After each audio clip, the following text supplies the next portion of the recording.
So it's time to start making social media videos. That's why you're listening to this video, I hope.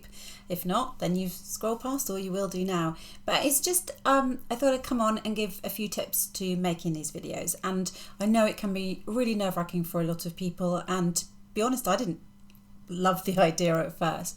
But it's an incredibly effective way of talking to people about what you do, and also getting people to get to know you. And one of the key things to do is to maybe not have a script. I did often use a script, and I still do sometimes, but it's harder to be more natural. And unless you're really used to reading and not looking like you're reading, I would advise don't use a script, but just maybe have some notes nearby and keep them on a piece of paper very close to the camera. So my camera is obviously here in front of me. So if you want to have notes, have them on your screen behind. Kind of seems obvious, but a lot of people forget and look down, and then you're taking your eye away from the camera, because that's super important. Essentially all it is me talking to you, giving you some tips, some advice, my ideas, whatever it is. And obviously I'm going to keep it quite short, although I can see I've been talking for about a minute already.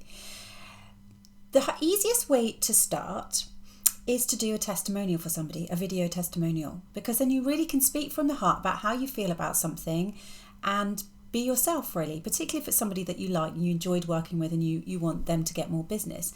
So I did some work with somebody in the last few days, and I did a video testimonial for her at the time, actually, but I don't think it was very good. I'm going to do another one for her, because I think the wind was blowing my hair and I was constantly doing this and I didn't feel comfortable. Whereas I'm now in my studio at home, my study that I share with my husband, but let's call it a studio, it makes me feel better. And I can make a better one. And I can be a little bit more comfortable in talking, because this is my surroundings. And that's the nice thing about doing stuff virtually. You are in your own personal surroundings. So make the most of that. Put the stuff around you that you like and that you like to look at. And then just talk about that person. You can always clip it at the beginning and the end. And if you're any good at editing, you could edit it. Although, to be honest, that is a big time suck. So I personally would just keep going until you've got one that you like, and then you can trim it easily on the wonderful computers that we now have at our beck and call. The other thing to think about that's really important is to keep your face animated as much as possible. So if you think you're going a bit monotone or a bit blah, sit up a bit more, look into the camera, put some energy in your voice, almost just feel it before you start, so that you sound really energetic and enthused.